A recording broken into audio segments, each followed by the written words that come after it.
Estamos chegando, linha de passe no ar, ao vivo na ESPN Brasil. Vem aí mais uma rodada do Campeonato Brasileiro, campeonato que já tem um campeão, saiu o campeão, o heptacampeão Corinthians na quarta-feira, mas tem muita coisa pela frente ainda. E até envolvendo o próprio Corinthians, que vai enfrentar o Flamengo no duelo das grandes multidões, das grandes torcidas do Brasil. Tem Flamengo e Corinthians neste final de semana, dois times em direções completamente opostas durante o ano de 2017. Tem o bololô, o rebolo da Libertadores, que ainda promete nesta reta final. A luta, os últimos suspiros contra o rebaixamento. O Palmeiras, que goleou o Sport e seu final de ano promissor, alguns pensam assim, melancólico, outros pensam dessa maneira. A gente vai falar do Palmeiras também, é um dos assuntos do Linha de Passe que está chegando, que está no ar.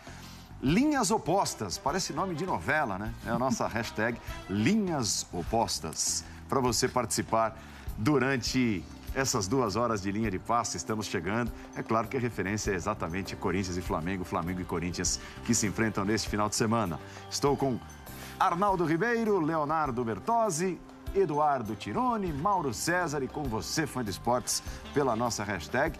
E também respondendo às enquetes do programa. Deixa eu lançar logo 2.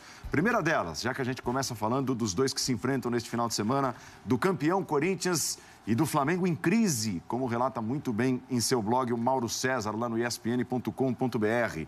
Em quem você apostaria em 2018? No Corinthians ou no Flamengo? Então é um testezinho de popularidade, de previsão dessas torcidas, de todas as torcidas.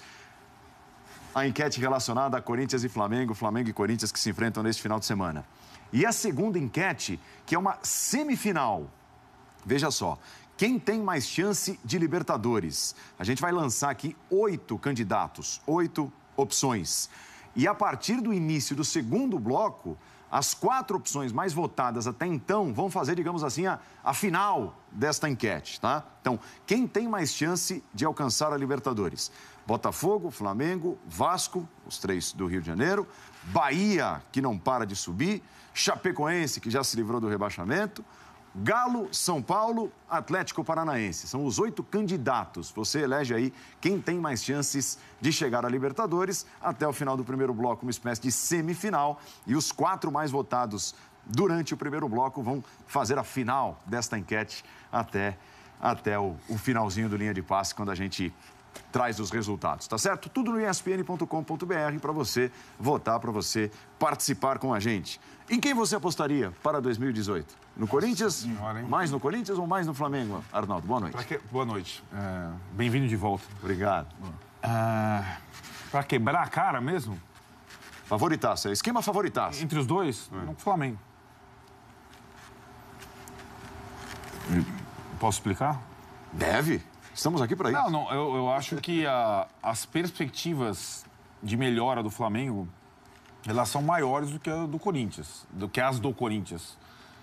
Explico. O Corinthians parece, com esse time, com esse treinador, com essa estrutura, ter chegado ao seu limite e total. Eu acho que o grande mérito do Carille e de seus jogadores esse ano foi todos terem atuado, se empenhado, se envolvido ao máximo. E o título foi consequência disso. O Flamengo parece, me dá a impressão que com esse elenco, com esses jogadores, não chegou nem a 30% do que poderia chegar. Não sei se vai ser o mesmo treinador no ano que vem, não sei se vai ser o mesmo comando de futebol, não sei nem se serão os mesmos jogadores. É bem provável que exista uma reformulação aí no Flamengo. Mas o Flamengo, outra vez, mais um ano, vai ter grandes recursos para acertar, desta vez, ou minimizar os erros, né?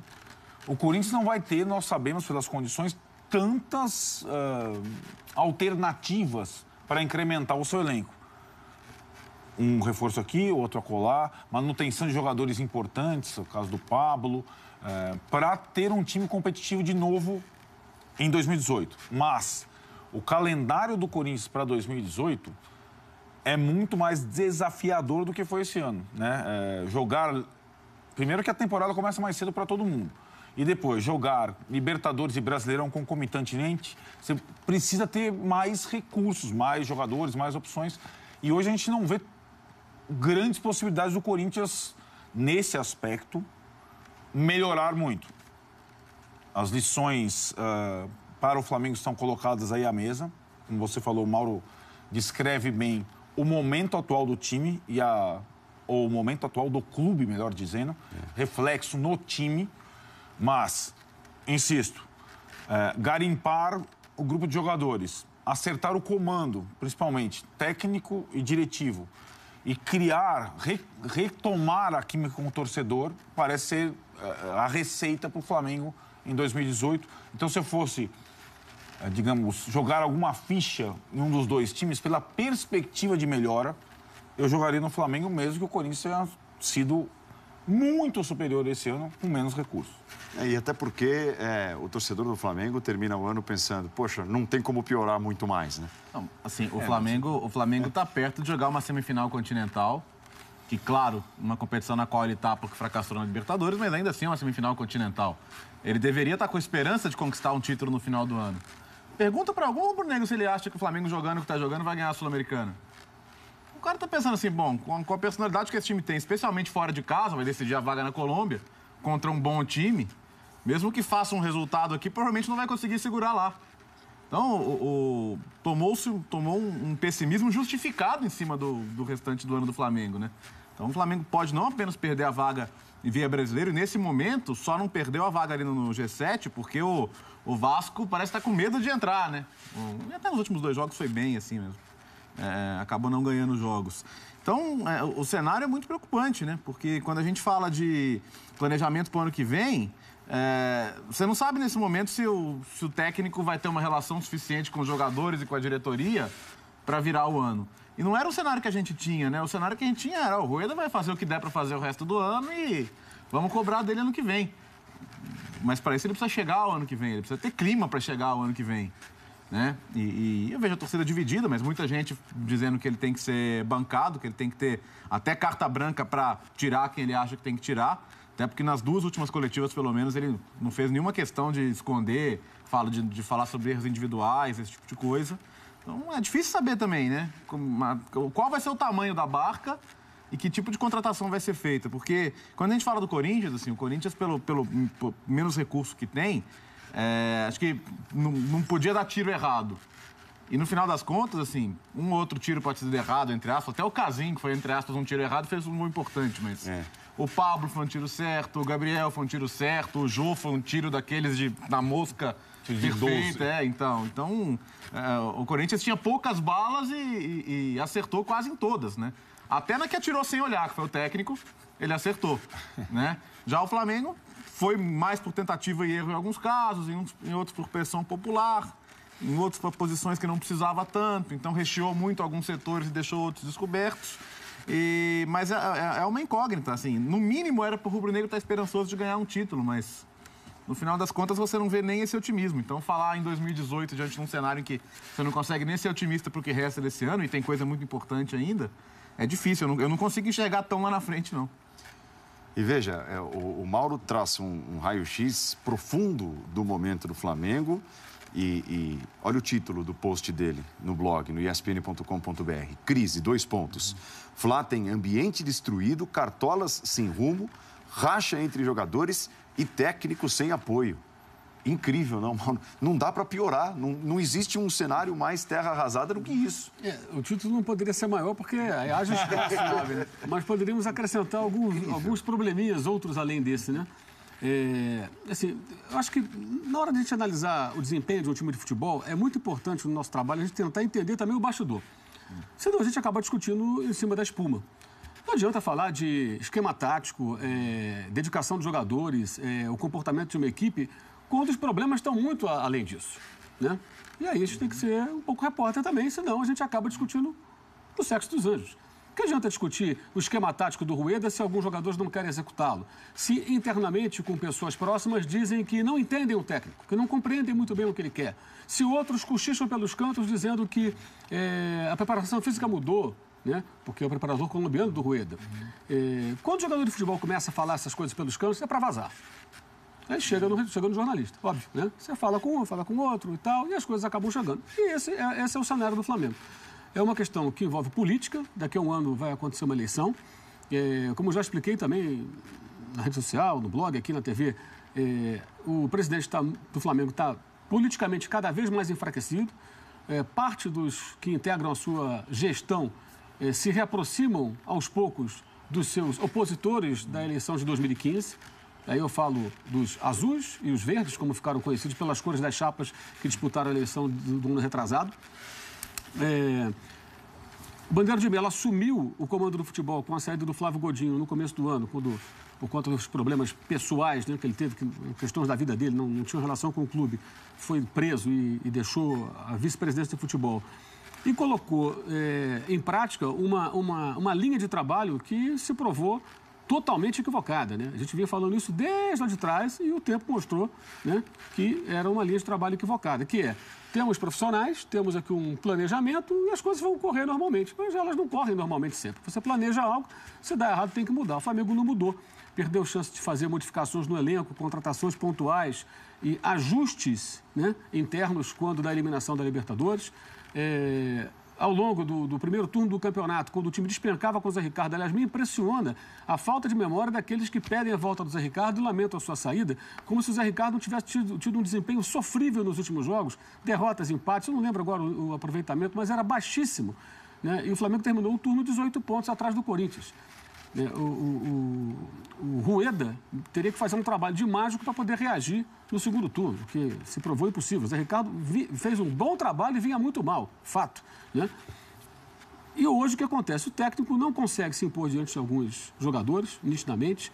O desempenho em campo ele deixa muito claro uma falta de empenho, de concentração, de dedicação. Então, ao mesmo tempo, insiste em alguns jogadores que ele já deveria ter descartado, comete erros também o colombiano. E quem é o chefe que vai bancá-lo? É o presidente? É o Fred Luz, que é o CEO? O Rodrigo Caetano, que está pressionadíssimo, interno e externamente. Pressionado pela torcida que cobra resultados e ele é o responsável pela montagem da equipe. Ele é diretor executivo, então ele acaba sendo cobrado. Deu uma entrevista coletiva hoje à tarde, inclusive. Quem vai ficar no comando do futebol do Flamengo? Se o Flamengo não for para a Libertadores e for eliminado da Copa Sul-Americana, é evidente que essa equipe vai se desmanchar. Ela já está ruindo, aí acaba tudo. Então é até difícil imaginar o que vai ser do ano que vem, porque quem é que vai mandar no futebol do Flamengo? Qual será o profissional contratado se o Rodrigo Caetano de fato sair? A não ser que eles consigam uma reviravolta improvável. Porque é muito difícil imaginar que esse time, repentinamente, vá jogar um grande futebol. Eu acho que o Rueda tem uma possibilidade para domingo e quinta-feira, que é jogar uma cartada pesada. Identificar os jogadores com os quais ele pode realmente contar e fazer como o Antônio Lopes fez no Vasco na final do Carioca de 1982. Barrou 6 jogadores, barrou meio time. Na final contra o Flamengo. Flamengo campeão do mundo, Flamengo do Zico, e ganhou. 1-0, gol do Marquinhos, o Vasco foi campeão carioca. Ele mudou metade do time. O delegado mudou o time quase todo. Foi lá e pegou. Não dá, esses caras não vão, mudou o time, não ganhou o campeonato. É uma cartada arriscada? É, mas o que tem a perder o Rueda? Até eu escrevo isso no blog, uma dos receios de algumas pessoas que se comentam internamente no clube é do Rueda pedir o boné. Não é do o Rueda levar um pé no traseiro, é um saco encher e falar, estou fazendo o que aqui? E pegar e ir embora. Como alguns estrangeiros fizeram, né? Com esse contexto conturbado de alguns times brasileiros. Ele vai arrumar emprego em outro lugar. Porque o problema não é trabalhar no Brasil, o problema é trabalhar num ambiente desse. E é atacado até de fora para dentro. Por ex-jogadoras corporativistas que ficam atacando, como ex-jogadores que têm acesso a comentário e que atacam todo quanto é técnico que vem para o Brasil. Qualquer técnico estrangeiro toma porrada. A defesa de reserva de mercado ela é explícita. E o Rueda é atacado como se ele fosse o responsável. É claro que ele tem culpas, responsabilidades, aliás, tem culpa, parte da culpa, por algumas decisões, por algumas escalações, como, por exemplo, colocar o Márcio Araújo absolutamente inútil no jogo de quinta-feira. Aliás, fez até a falta que originou o gol. O Coritiba chutou uma bola no gol. Cabeceou, na verdade, né? Nem cabeceou direto, porque a bola bateu no Juan e entrou. Não foi um gol contra, mas foi uma bola desviada. E não mais finalizou. E o Flamengo fez o goleiro Wilson trabalhar só no primeiro tempo numa jogada que o Everton chutou, o goleiro deu rebote, o Paquetá chutou, ele fez uma grande defesa, queima-roupa, o goleiro do Coxa. E só 65% de posse de bola, 70% de posse de bola em alguns momentos do jogo e nada aconteceu. Por quê? Esse não é um time envolvido, esse não é um time que está disposto a ganhar, esse é um time que vai para o campo. Vai ali, bate o cartão ali, faz aquilo burocraticamente, paletozinho na cadeira, acabou, vai todo mundo embora. Esse comportamento é muito evidente. Ou alguém não consegue perceber. E o problema não é só o campo. Então, acho que o Rueda tem... Não sei se ele vai conseguir reunir 11 jogadores que estão dispostos a jogar por ele. Se ele for capaz, ele deveria fazer isso já no domingo. Corre o risco. O que pode ser pior do que essa exibição de ontem? contra o Palmeiras, que foi pior ainda. Ou contra o Grêmio, naquele pedaço do segundo tempo, que também foi um horror. Vejam quantas exibições ridículas. E domingo o confronto é contra um Corinthians inteiro, né, campeão brasileiro, e que, obviamente, não vai ao Rio de Janeiro para ter faixa carimbada. Vai lá para ganhar do Flamengo. E provavelmente deverá ganhar, né? A não ser que haja uma mudança muito grande. Então, tudo isso é reflexo de uma gestão equivocada no futebol. E o ano de 2018 é um mistério completo, porque é um ano eleitoral e ninguém sabe quem é que vai mandar no futebol do Flamengo. Mas tudo isso poderia ter ser evitado numa noite que vai completar 6 meses, que foi a noite da eliminação da Libertadores. Ali foi uma grande lição que o futebol deu ao departamento de futebol do Flamengo. Vocês têm dinheiro, vocês contrataram jogadores, o elenco é muito mais caro do que os 3 adversários do grupo da Libertadores, mas vocês perderam os 3 jogos e foram eliminados no último lance do jogo contra o São Lourenço. Isso é um castigo. O sinal era, tirem lições disso. Onde vocês erraram? Mas a empáfia, a prepotência, a arrogância, a autossuficiência falaram mais alto. Não, o trabalho continua. Vamos seguir em frente. Onde foram parar? Quase no fundo do poço. Está quase chegando lá. E o Corinthians também deve ter mudança, né? Terá mudança no seu comando. Existe a grande possibilidade, eu acho que a real maior possibilidade é da volta do André Sanches à presidência do Corinthians. Aliás, no ESPN.com.br tem uma excepcional entrevista do nosso Diego Garcia com o André Sanches. Ali ele relata direitinho, né, como foi o encontro com o ex-presidente do Corinthians e atual candidato a voltar a dirigir o Corinthians. E ainda sem imaginar o que vem por aí politicamente no Corinthians, o atual presidente, Roberto de Andrade, falou em trazer de 4 a 5 reforços hoje, numa entrevista que concedeu. De 4 a 5 reforços. Aí vai exatamente nessa direção que vocês agora há pouco descreveram. O tiro certo, né? O Corinthians, diferentemente do Flamengo, diferentemente do Palmeiras, para ficar mais no Flamengo, já que nós estamos falando dos dois, ele precisa do tiro certo, né? E ele deu o tiro certo. O Corinthians, enfim, deu o tiro certo esse ano. E aí não é que deu o tiro certo porque foi absolutamente cirúrgico e porque todo mundo pensou que não, vamos fazer isso e tal. Porque era o que dava para fazer, né? O Carille é o técnico do Corinthians hoje porque é o que deu. Era para ser o técnico do Flamengo, o técnico do Corinthians, que não aceitou. Era para ser o Rueda, não aceitou. Quem vem, ficou o Carille e deu certo. Né? Lembremos disso. O Jô veio naquelas condições. O cara tá acabado pro futebol, mas, sei lá, pode voltar a jogar, voltou a jogar. É o principal jogador do Campeonato Brasileiro. Vai dizer que a diretoria do Corinthians se reuniu e falou assim, esses caras a gente vai apostar e vai dar certo? Não, deu certo. Por N outros fatores. A continuidade do tipo de jogo, e a gente já falou bastante sobre isso e tal. O fato é que deu certo. O Corinthians agora muda o seu patamar. Todo mundo muda o seu patamar do ponto de vista do Corinthians. O time dentro de campo muda seu patamar, o Carille muda seu patamar. Por mais que o corintiano queira e goste desse papo de ser a 4ª força e depois ganhar, isso não vai acontecer ano que vem. Então a situação já é um pouco diferente para o Corinthians. A chance de o Corinthians errar é maior agora do que foi da outra vez, porque o leque de opções do Corinthians agora era muito pequeno. Com 4 a 5 reforços, a chance de não dar certo é maior. Não estou dizendo que não vai dar, mas a chance é maior. Mais tiros, mais possibilidade de erro. Então, isso para mim é uma conta bem elementar. Agora, por outro lado, e aí para tentar juntar o Flamengo e o Corinthians, muito se critica esse grupo político, né, que tomou conta do Corinthians desde o rebaixamento ali, que tem até um nome curioso, Renovação e Transparência, que é o nome do grupo, e de novo agora o Andrés vai voltar e com o slogan Renovação e Transparência. Que era Andrés, depois Mário Gobi e agora Roberto de Andrade. Enfim, que são de qualquer forma é o mesmo grupo político que vai continuar, provavelmente vai continuar no poder do Corinthians. O Andrés tem muita força política lá dentro, deve ser eleito. Esse grupo político, por mais que ele seja alvo de muitas críticas sobre o tipo de administração que ele faz, como entende futebol e tudo mais, este ano de 2017, por mais que os acertos corintianos tenham sido, de certa forma, ao acaso, acho que algumas coisas funcionaram muito bem no Corinthians, que não funcionaram nada no Flamengo. Esse time do Corinthians ameaçou perder jogadores no meio do caminho, não perdeu ninguém. A Arana vai embora? Não, a Arana não vai embora. Ele vai falar que vai lá pro Sevilha, sei lá para onde, e no fim do ano vai ficar no Corinthians. Ficou no Corinthians. Como foi em 2015. Os caras, 15 meses sem salário, não saiu ninguém. Ficaram lá até o fim do campo, foi campeão brasileiro. Não teve nenhum tipo de rusga dentro do elenco corintiano ao longo do campeonato. O primeiro faísca que foi acontecer foi agora, quando o goleiro reserva falou: eu não vou jogar, então eu vou sair, afasta o cara. Feito o terceiro e o quarto goleiro. Afasta o cara não vai jogar o outro, o cara aqui está afastado, vai ser negociado e tal. A questão do Drogba no começo do ano, por mais que o diretor do Corinthians é um cara que é uma rainha da Inglaterra, não manda nada, não sei o quê, o Flávio Adalto. Ele de alguma forma conduziu muito bem. No discurso, ele conduziu muito bem a situação. Uma ala queria, outra ala não queria, ele foi conversando, não tem, Drogba, ninguém mais falou nada, entrou o Jô, jogou e foi campeão. Então, os possíveis atritos que poderiam ter acontecido dentro do elenco do Corinthians, a diretoria, de certa forma, agiu bem. E até para traçar o paralelo com 2015, que é o título mais recente, antes do atual, também, né?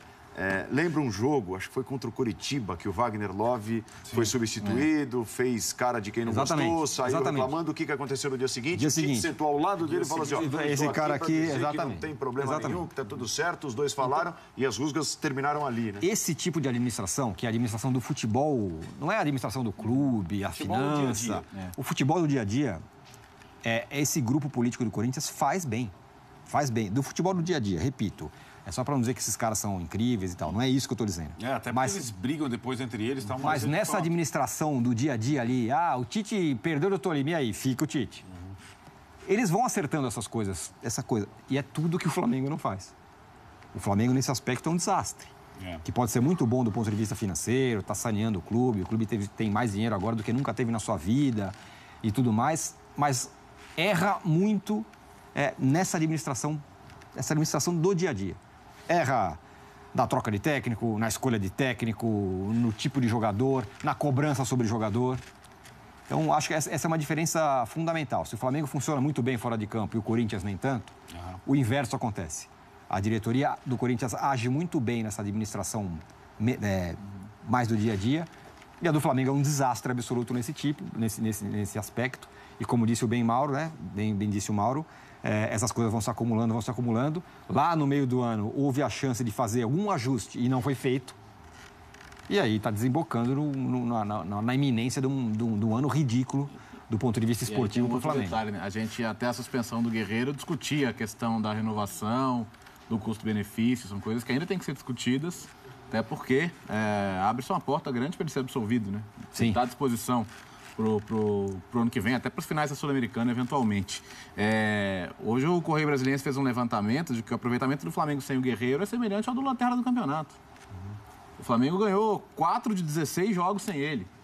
Quer dizer, o Flamengo é um time... O Guerreiro já não é exatamente um super goleador, mas quem está jogando no lugar dele não é praticamente nada, né? Mas tem um detalhe, né? O Guerreiro saiu na hora que naufragou. Ele sai do time para jogar e aí parece esse negócio de doping, lá no Peru, no momento que o time afunda. Se ele estivesse em campo, o time ia afundar com ele também. Alguém acha que o Guerreiro ia mudar esse cenário? Só se ele fosse 3. Eu acho que aí ele se beneficia de deixar o time na mão por um problema que não é do Flamengo e o time afunda e ele não está lá. Então, pegando o número frio, parece, com o Guerreiro é pior. Claro que ele é melhor que os caras que estão lá. Mas ele não resolveria o problema. O problema está muito além do campo. Está muito além do campo. E, repito, ele se beneficia de um erro cometido por alguém que não foi do Flamengo. Ou foi ele, ou foi alguém do Peru. E deixa o time na mão por vários jogos, que ele está deixando o time na mão. Se ele tem lá o problema dele, o problema não é do clube. Acho que até nisso, acho que erra o Flamengo. O cara vai pro Peru, fica no Peru, resolve sua vida, coitadinho. Coitadinho o quê? Tem alguém doente na família? Não, um problema que eles causaram. Eles causaram. A relação não é profissional. Um jogador com quase 34 anos se permite se envolver numa situação por causa de negócio de chá. Isso é muito grave. Deveria haver uma cobrança profissional, não um sistema profissional. Geralmente, dizem que é, né? Dizem que é. E um jogador caríssimo e deixou o time na mão. Deixou o time na mão, cadê ele? Não está lá, está resolvendo, tudo bem, tem que resolver a vida dele, não pode jogar. Mas o Flamengo tem culpa? Não. Então, assim, ele se beneficia, porque ele está fora. Opa, não estou jogando, não é minha culpa, né? Em tese não é minha culpa. Até que prove o contrário, não é culpa dele de fato. Aí quando o time afunda, ele está fora. O Muralha está me entendendo com isso, ele não está jogando, né? Não, é verdade. Eu acho que o Guerreiro simboliza a discussão Corinthians e Flamengo. A passagem, a transferência dele do Corinthians para o Flamengo simboliza o que a gente está discutindo. Dinheiro não é só dinheiro que traz felicidade. Não é só bom jogador que faz bom time. Essa é uma questão... E esse ano o Corinthians mostrou isso. Mostrou pro Flamengo, pro Palmeiras. Depois a gente vai falar pro Palmeiras. O Palmeiras já tá contratando meio time pro ano que vem. Não tem nem técnico. Tá contratando o mercado inteiro, não tem nem técnico. O momento... Vocês lembram? O momento em que o Flamengo tira o Guerreiro do Corinthians no meio da temporada, mostrava o Corinthians em crise financeira, entrou água, começou a vazar, acabou. E o Flamengo mudando de patamar, vou lá buscar um jogador do melhor time do Brasil, vou buscar o melhor jogador deles. As coisas não são assim. Não é por conta da contratação do Guerreiro que o patamar dos times mudou. E tem, acho que, mais uma coisa interessante, aí mais em relação ao Corinthians, projetando, como você fez a pergunta, para o ano que vem, e o Tironi até falou, o patamar do Corinthians muda, de todos os envolvidos, do Carille, dos jogadores. O Carille, aliás, está gravando Bola à Vez nesse momento. É né? possível a gente Vamos dar uma olhadinha. Como costumamos dizer na televisão, uma pingada lá no outro estúdio? Nesse momento, o programa está sendo gravado? Porque pode ser que esteja no intervalo, né? Temos informantes, né, nossos no Bola da Vez, né? Na gravação. Vamos lá, vamos dar uma passada lá, então, pelo estúdio do Bola da Vez. Condução do João Carlos Albuquerque, os entrevistadores Juca Kfouri. Então, informante, olha lá. E Zé Elias. Infiltrado, olha lá. Que jogou com o Carille em 95 no Corinthians. Vamos ouvir um pouquinho. Nessa passagem de temporada, ou em algum momento, você já passou isso pela sua cabeça? Ou é cedo? Não, quero ir sim, João, mas não vai ser agora. O campeonato termina dia 3. Dia 5 de dezembro eu entro na minha última parte do Licença Pro da CBF. Ah, que legal. O curso que eu pego a carteirinha que vai me dar o direito de trabalhar em qualquer lugar do mundo. Quanto você está pagando, desculpe? Valor? Eu paguei 16 mil para fazer o Licença Pro. E o Licença A eu paguei mais 11 na época. Você não tem chance de fazer essa...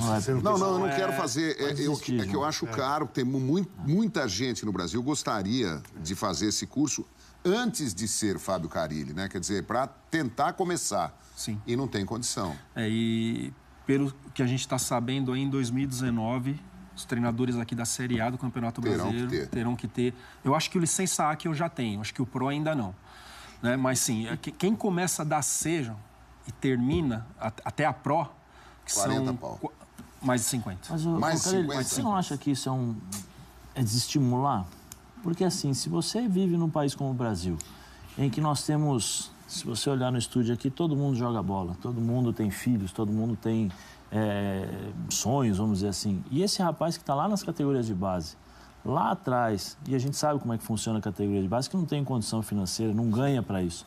Você não acha que é um pouco desestimulante para a CBF, que é o órgão responsável por organizar, por dar condições aos profissionais do nosso futebol, cobrar 16 mil no total, como você está falando, 50, 60 mil, só que isso é o curso. Você tem a estadia, você tem a alimentação. Já tem uma coloquei série 50 de mil, Zé, contando com estadia e tudo que você tem que... Mas você não acha que isso de certa forma, é privar muitas pessoas de ter a possibilidade, e pessoas que estão envolvidas no futebol, não é que são pessoas que estão de fora, pessoas que estão envolvidas no futebol, privar de poder trabalhar? Como é que a CBF vai lidar com essa situação? Porque nós teremos um grupo seleto que teve as condições e aqueles que não tiveram, que serão obrigados a ficar de fora porque não tiveram a condição financeira de pagar. Como é que funciona isso na sua cabeça em relação a esse tipo de desigualdade? Sim, você falando de Brasil, concordo com você plenamente. O Brasil é o país das desigualdades, né? Só que ainda é o mais barato de todos os lugares. Se você for Muito bem, então, um aperitivo do que vem por aí nesta terça-feira. Programa sendo gravado neste momento, Bola da Vez. Fábio Carille, o técnico campeão brasileiro, o técnico do Corinthians, é o Bola da Vez da próxima semana, exibição inédita, na terça-feira às 9h30 da noite, depois reprises ao longo da semana. Já que a gente está falando no Guerreiro... Então, só... Tá, completar o raciocínio, é verdade, te cortei para chamar o... Por conta do Carille, que para mim tem uma... Como eu vivi essa história com outro personagem muito no começo, eu cobri o Corinthians no momento em que o Oswaldo Oliveira, como auxiliar, assumiu o Corinthians. Em 99, né, depois do Vanderlei Luxemburgo. Então ele assumiu um time como interino, mesma situação. Assumiu, balançou, entrou Evaristo, voltou Oswaldo. E aí o Corinthians, campeão brasileiro, paulista e mundial. Só isso. Né? Jogando pra caramba e tal. No primeiro trabalho, de fato, no primeiro ano de trabalho, o Oswaldo ganhou, como o Carille, praticamente tudo que disputou. Chega o ano seguinte, temos a Libertadores. Libertadores tem um peso no futebol brasileiro, meu velho. E o Corinthians encontra quem? Palmeiras. O Corinthians perde nos pênaltis. E o Oswaldo não consegue avançar no comando. Então, assim, o Carille tem que estar preparado para tipo... E o Corinthians tem que estar preparado também para esse tipo de situação que pode ocorrer no ano seguinte. O Palmeiras pode ser vice-campeão, estará na Libertadores, terá provavelmente um embate com o Corinthians e pode acontecer uma situação como aquela com o Oswaldo. E que demorou o Oswaldo a reencontrar o caminho da carreira. Hoje, o Oswaldo, até a gente conversava, né, Léo? O Oswaldo dirige um grande clube de futebol brasileiro, o Atlético, e depois de tudo isso, passou por vários grandes clubes. Japão, mas ele sofreu um revés forte logo após o sucesso no primeiro ano de carreira.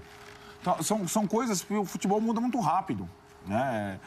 O que surpreendeu no Corinthians, campeão brasileiro, na verdade, é a sequência de campeonatos que o Corinthians vem conquistando num curto espaço de tempo. Muito por não sair muito de uma mesma linha. Agora, essas coisas acontecem. E vão ficando pessoas e personagens pelo caminho, né? Então, acho que até o Tite, se a gente for lembrar bem, saiu, entre aspas, chutado do Corinthians no momento. Em 2013, certo? Depois do ano de 2012 que o Corinthians viveu, em 2013 ele era o empatite, né? Isso. Então, foi aquela coisa do... houve um acordo entre as partes e tudo bem, mas o Tite foi demitido do Corinthians. Demitido do Corinthians. O Mano foi contratado com o Tite ainda exercendo o trabalho. Então, só para... O Carille deve, evidentemente, mirar esses exemplos para saber que esse sucesso absoluto da primeira temporada não é garantia para um treinador de futebol no Brasil. Então, ele tem que se escorar e saber que está só começando, né? Ele está até falando na resposta, a despeito do preço que ele está pagando no curso. Mais de 50 mil. Que as coisas ainda vão caminhar bastante. Que quando a gente tem no mercado alguém que ganha um título importante, quando ele eventualmente fica desempregado, tem aquela famosa fila dos desempregados, né? Como, por exemplo, quando o São Paulo demitiu o Rogério, o primeiro da fila dos desempregados era o Dorival. Como antes era o Cuca. Então, ele pode virar a principal sombra de alguém em outro clube. Acho que o título dá isso para ele, pelo menos, entendeu? Há técnicos que já foram os primeiros da fila, hoje eles saem da fila, vão lá pro final ou nem vão pra fila. Ficam largos tempos esquecidos aí, até alguém pensa, o cara lá tá parado e tal, vamos dar outra chance para ele. Então, eu acho que esse lastro, pelo menos, ele adquire. O dia que o Corinthians eventualmente abrir mão do trabalho dele, ou ele pedir demissão, sei lá o que aconteça, acho que ele ainda ele vai virar esse cara por um tempo. Mas isso não é eterno. Isso depende de fazer outros trabalhos. Né? O Roger virou sombra para vários treinadores sem ter conquistado nada tão relevante como conquistou o Carille agora em 2017. Sem dúvida. Vamos lá. Na lata, a gente falava sobre o Guerreiro. O Jô pode ser o primeiro artilheiro vestindo a camisa do Corinthians de um campeonato brasileiro. Então a pergunta é essa aí, ó. Guerreiro ou Jô, quem você gostaria de ter no seu time? Arnaldo, diz aqui a ordem. Jô. Bertozzi. Jô. Tirone. Jô. Mauro. Guerreiro. E eu sou o último, Jô. Então, o Mauro é o... Tem a prioridade. É o que destoa. Eu acho que até daria para jogar juntos, mas... Pode até jogar juntos. É o seguinte, um dos dois é grande artilheiro, né? Embora o Jô seja o goleador do campeonato, não tem na sua trajetória um histórico de goleador de competições, de muitos gols. Até levantei aqui os números dos dois. Desde 2005, os dois jogando na Europa, no Brasil, 0,33 a média do Jô, 335 jogos oficiais, 112 gols. Guerreiro, um pouquinho mais, quase nada. Empate técnico, 0,36. 345 jogos, 124 gols do peruano. Eu acho que o problema do Guerreiro hoje é o custo-benefício. Ele é muito caro para o que ele entrega, eu sempre falo isso. Até algumas pessoas não entendem. Não se trata de achar que o Guerreiro não é útil ou não joga bem. Não, o Guerreiro é muito caro para o que ele entrega. Foi contratado numa situação em que o Flamengo pagou a ele salário e o que pagaria o Corinthians como multa rescisória foi para o bolso do jogador em forma de luvas porque o Corinthians devia muito dinheiro ao Guerreiro. Então, se o Flamengo contratasse o Guerreiro pagando uma multa ao Corinthians e o Corinthians não tivesse dívida com o Guerreiro, ele não teria o salário, a remuneração mensal que tem no Flamengo. Porque ele ganha salário e o que seria o passe, os direitos federativos. Por quê? O Corinthians abriu mão porque devia a ele num acordo que envolveu Corinthians, Flamengo, os empresários do peruano e o